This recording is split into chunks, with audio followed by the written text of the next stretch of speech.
आज है 22 मई 2026 दिन शुक्रवार। नमस्कार, जय जोहार। चलिए देखते हैं छत्तीसगढ़ की 25 फटाफट बड़ी खबरों को। लेकिन इससे पहले आप वीडियो को कहां से देख रहे हैं, कमेंट बॉक्स में बताना बिल्कुल ना भूलें। सूरजपुर में सुशासन तिहार में शामिल हुए सीएम साय संग्राहकों से संवाद कर दिए निर्देश। सूरजपुर जिले के रामपुर में आयोजित सुशासन तिहार में मुख्यमंत्री साय शामिल हुए। इस दौरान उन्होंने तेंदुपत्ता संग्राहकों से सीधे संवाद किया और योजनाओं के क्रियान्वयन पर फीडबैक लिया। मुख्यमंत्री ने ग्रामीणों की समस्याएं सुनकर मौके पर मौजूद अधिकारियों को आवश्यक निर्देश दिए। कार्यक्रम में शासन की विभिन्न योजनाओं की समीक्षा की गई। सीएम साय ने कहा कि सरकार का उद्देश्य अंतिम व्यक्ति तक योजनाओं का लाभ पहुंचाना है। अमित शाह ने कहा 5 साल से लंबित मामलों के लिए हाईकोर्ट में बने स्पेशल कोर्ट। केंद्रीय गृह मंत्री अमित शाह ने लंबित न्यायिक मामलों को लेकर बड़ा बयान दिया। उन्होंने सुझाव दिया कि हाईकोर्ट में 5 साल से अधिक समय से लंबित मामलों की सुनवाई हेतु विशेष अदालतों का गठन किया जाना चाहिए। उनका कहना है कि इससे न्यायिक प्रक्रिया में तेजी आएगी और आम लोगों को समय पर न्याय मिलेगा। शाह ने न्याय व्यवस्था को और अधिक प्रभावी बनाने पर जोर दिया। कोरिया के कुशा गांव में सीएम साय की चौपाल, ग्रामीणों ने रखी बिजली सड़क की मांग।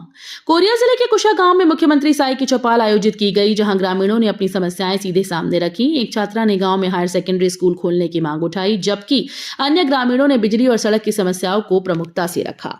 मुख्यमंत्री ने सभी मुद्दों को गंभीरता से सुनते हुए संबंधित विभागों को त्वरित कार्यवाही के निर्देश दिए। अब स्वच्छ व्यवसाय प्रमाण पत्र ऑनलाइन, विद्यार्थियों को छात्रवृत्ति का सीधा लाभ मिलेगा। अब अस्वच्छ व्यवसाय प्रमाण पत्र की प्रक्रिया पूरी तरह से ऑनलाइन कर दी गई है। इसमें आवेदकों को सरकारी दफ्तरों के चक्कर नहीं लगाने होंगे और प्रक्रिया में पारदर्शिता आएगी। इस बदलाव का सीधा लाभ विद्यार्थियों को छात्रवृत्ति योजना में मिलेगा, क्योंकि प्रमाण पत्र जल्दी और आसानी से उपलब्ध होगा। सामाजिक न्याय विभाग के अनुसार डिजिटल प्रणाली से समय की बचत होगी और भ्रष्टाचार की संभावना भी कम होगी। छत्तीसगढ़ की महिलाओं को सरकार दे रही 6,000 रुपए, करोड़ों की राशि हुई जारी। छत्तीसगढ़ सरकार महिलाओं को आर्थिक सहायता देने के लिए बड़ी योजना चला रही है। इसके तहत पात्र महिलाओं को एकमुश्त 6,000 रुपए दिए जा रहे हैं। अब तक सरकार करीब 72 करोड़ रुपए जारी कर चुकी है। योजना का लाभ लेने के लिए महिलाओं को जरूरी दस्तावेजों के साथ आवेदन करना होगा। सरकार का दावा है कि इससे महिलाओं को आर्थिक मजबूती मिलेगी। पात्र हितग्राहियों से जल्द आवेदन करने की अपील की गई। नौकरी करते हुए पढ़ सकेंगे छात्र, एमबीए समेत नए टेक्निकल कोर्स को एआईसीटीई की मंजूरी। अब नौकरी के साथ पढ़ाई करना आसान होगा। एआईसीटीई ने एमबीए समेत कई नए टेक्निकल और प्रोफेशनल कोर्स शुरू करने की मंजूरी दी। इन कोर्सेज का उद्देश्य कामकाजी युवाओं को उच्च शिक्षा और स्किल बढ़ाने का मौका देना है। संस्थानों में फ्लेक्सिबल टाइमिंग और इंडस्ट्री आधारित पढ़ाई पर जोर रहेगा। इससे छात्रों को नौकरी छोड़े बिना करियर में आगे बढ़ने का अवसर मिलेगा। सेना भर्ती परीक्षा 1 जून से 2 चरणों में, एडमिट कार्ड जारी, 4 शहरों में सेंटर। सेना भर्ती परीक्षा 1 जून से 2 चरणों में आयोजित की जाएगी। इसके लिए एडमिट कार्ड जारी कर दिए गए। परीक्षा भिलाई, दुर्ग, रायपुर, बिलासपुर, जगदलपुर में कुल 10 परीक्षा केंद्रों पर होगी। अभ्यर्थियों को निर्धारित समय पर केंद्र में पहुंचने के निर्देश दिए गए। सुरक्षा और पारदर्शिता के लिए विशेष व्यवस्था की गई। प्रशासन ने उम्मीदवारों से सभी नियमों का पालन करने की अपील की। रायपुर स्टेशन पर किलाबंदी टिकट चेकिंग, 26 ट्रेन में 400 से अधिक यात्री पकड़े गए। रायपुर रेलवे स्टेशन पर रेलवे प्रशासन ने किलाबंदी टिकट चेकिंग अभियान चलाया। इस दौरान 26 ट्रेन में सघन जांच की गई, जिसमें 400 से अधिक बिना टिकट या नियमित यात्रा करते यात्री पकड़े गए। यात्रियों से मौके पर जुर्माना वसूला गया और नियमों का पालन करने की सख्त हिदायत दी गई। रेलवे अधिकारियों ने बताया कि यह अभियान आगे भी जारी रहेगा। इसका उद्देश्य बिना टिकट यात्रा पर रोक लगाना और राजस्व नुकसान को कम करना है। हाईकोर्ट ने शिक्षक भर्ती प्रक्रिया गलत बताई, नई मेरिट लिस्ट बनाने के दिए निर्देश। छत्तीसगढ़ हाईकोर्ट ने शिक्षक भर्ती मामले में बड़ा फैसला सुनाते हुए भर्ती प्रक्रिया को गलत ठहराया। कोर्ट ने कहा कि ओबीसी कोटे में दिव्यांग अभ्यर्थियों को तय सीमा से ज्यादा यानी 7% से अधिक नियुक्ति की गई। इस पर नाराजगी जताते हुए हाईकोर्ट ने नई मेरिट लिस्ट तैयार करने के आदेश दिए। कोर्ट के फैसले के बाद भर्ती प्रक्रिया पर सवाल उठने लगे। अब संबंधित विभाग को नियमों के अनुसार दोबारा चयन सूची जारी करनी होगी। आईएफएसओ के इंस्पेक्टर हेड कांस्टेबल पर गंभीर आरोप, एफआईआर दर्ज। दिल्ली पुलिस की आईएफएसओ यूनिट से जुड़ा एक गंभीर मामला सामने आया। इंस्पेक्टर हेड कांस्टेबल पर भ्रष्टाचार और लापरवाही जैसे आरोपों में एफआईआर दर्ज की गई। विजिलेंस यूनिट ने मामले में कार्रवाई करते हुए जांच शुरू की। शुरुआती रिपोर्ट में कई अनियमितताओं की बात सामने आई। अधिकारियों से पूछताछ की जा रही है और दस्तावेजों की जांच जारी है। सुकमा कलेक्टर पहुंचे, दुर्गम गांव जमीन पर बैठकर सुनी ग्रामीणों की समस्याएं। सुकमा कलेक्टर ने जंगलों और पहाड़ियों के बीच बसे दुर्गम गांव का दौरा किया और सीधे ग्रामीणों से संवाद किया। इस दौरान वे जमीन पर बैठकर लोगों की समस्याएं सुनते नजर आए। ग्रामीणों ने सड़क, स्वास्थ्य, पानी और शिक्षा से जुड़ी कई परेशानियां सामने रखी। कलेक्टर ने संबंधित विभागों को तत्काल समाधान के निर्देश दिए। प्रशासन का कहना है कि दूरस्थ इलाकों में पहुंचकर लोगों की समस्याओं को समझना और उनका समाधान करना प्राथमिकता है। युवा कांग्रेस ने राष्ट्रपति को पत्र लिखा, नर्सरी से केजी 2 तक आरटी लागू करने की मांग। युवा कांग्रेस ने राष्ट्रपति को पत्र लिखकर निजी स्कूल में नर्सरी से लेकर केजी 2 तक आरटी आरक्षण लागू करने की मांग की। संगठन का कहना है कि शिक्षा का अधिकार अधिनियम का लाभ छोटे बच्चों तक पहुंचना चाहिए ताकि सभी वर्गों को समान अवसर मिल सके। पत्र में निजी स्कूल की फीस और प्रवेश प्रक्रिया को भी पारदर्शी बनाने की बात कही गई। इस मांग के बाद शिक्षा नीति को लेकर राजनीतिक बहस तेज हो गई। निजी स्कूल की मनमानी पर सख्त सरकार, फीस किताब जांच के लिए बनी निगरानी समितियां। निजी स्कूल में बढ़ती मनमानी पर सरकार ने सख्त रुख अपनाया। अब स्कूल की फीस संरचना और महंगी किताबों की जांच के लिए विशेष निगरानी समितियां गठित की गई हैं। ये समितियां ये सुनिश्चित करेंगी कि अभिभावकों से अनावश्यक शुल्क वसूला न जाए और पाठ्यक्रम में अनियमितता न हो। शिकायत मिलने पर कार्रवाई भी की जाएगी। शिक्षा विभाग का कहना है कि पारदर्शिता लाना इस कदम का मुख्य उद्देश्य है। छत्तीसगढ़ में गोधाम योजना अटकी, रायपुर, बिलासपुर समेत कई जिलों में जमीन की कमी। छत्तीसगढ़ में गोधाम योजना को लेकर बड़ी चुनौती सामने आ रही है। रायपुर, बिलासपुर समेत कई जिलों में योजना के लिए पर्याप्त सरकारी जमीन उपलब्ध नहीं हो पा रही। इस वजह से गोधाम निर्माण और विस्तार कार्य प्रभावित हो रहा है। पशुधन संरक्षण और ग्रामीण अर्थव्यवस्था को मजबूत करने के उद्देश्य से शुरू की गई ये योजना अब जमीन की कमी के कारण गति नहीं पकड़ पा रही। छत्तीसगढ़ ओबीसी कांग्रेस में 39 जिलाध्यक्ष नियुक्त, रायपुर, धमतरी समेत कई जिलों में नई जिम्मेदारी। छत्तीसगढ़ में ओबीसी कांग्रेस संगठन का विस्तार करते हुए 39 जिलाध्यक्षों की नई नियुक्ति की गई। रायपुर में लक्ष्मण और मुकेश को जिम्मेदारी सौंपी गई, जबकि धमतरी में प्रमोद और लखेश्वर को कमान दी गई।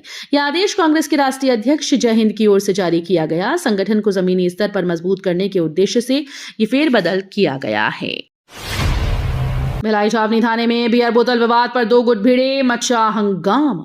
भिलाई के छावनी थाना परिसर में उस वक्त हंगामा मच गया जब बियर की बोतल फूटने के विवाद में 2 गुट आपस में भिड़ गए। देखते ही देखते थाना परिसर अखाड़े में बदल गया और जमकर मारपीट हुई।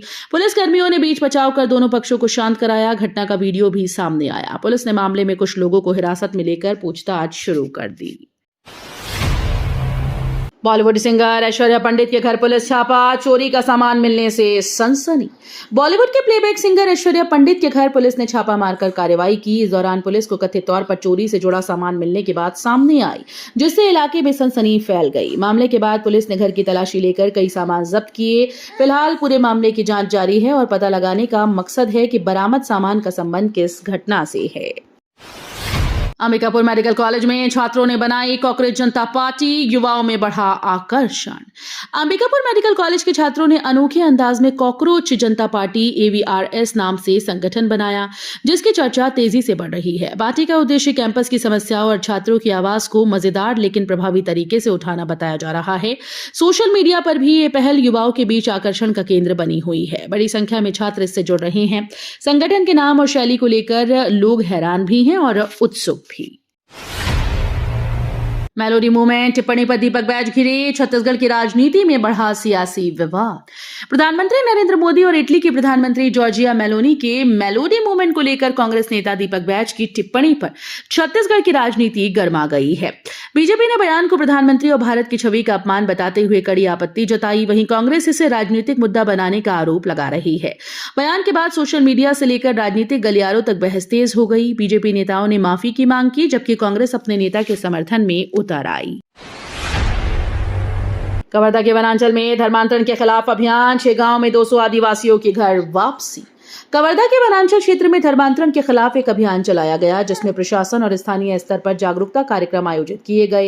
इस दौरान 6 गांव के लगभग 200 आदिवासी लोगों ने कथित तौर पर घर वापसी की। कार्यक्रम में सामाजिक और धार्मिक नेताओं की मौजूदगी भी रही। प्रशासन का कहना है कि क्षेत्र में शांति और समरसता बनाए रखने के लिए प्रयास जारी रहेंगे और आगे भी निगरानी और संवाद की प्रक्रिया जारी रहेगी। गांजा तस्कर रवि साहू परिवार समेत शिकंजे में 7.66 करोड़ की अवैध संपत्ति सीज। रायपुर में पुलिस ने गांजा तस्करी के खिलाफ बड़ी कार्रवाई करते हुए तस्कर रवि साहू और उसके परिवार की 7 करोड़ 66 लाख रुपए की अवैध संपत्ति सीज कर दी।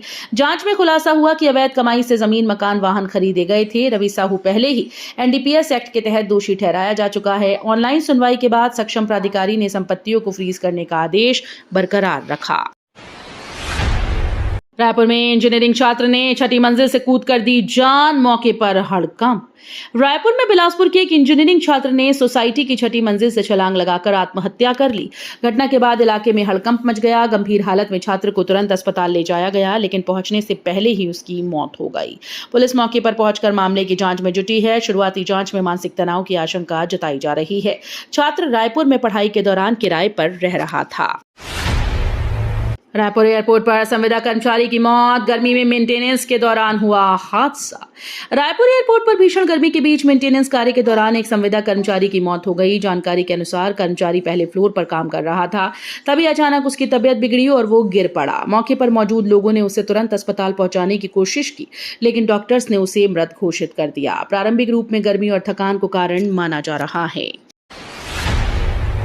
छत्तीसगढ़ में भीषण गर्मी का कहर। बिलासपुर 45 डिग्री पहुंचा। 5 दिन लू का अलर्ट। छत्तीसगढ़ में गर्मी ने लोगों का जीना मुश्किल कर दिया। बिलासपुर प्रदेश का सबसे गर्म शहर बन गया, जहां तापमान 45 डिग्री सेल्सियस दर्ज किया गया।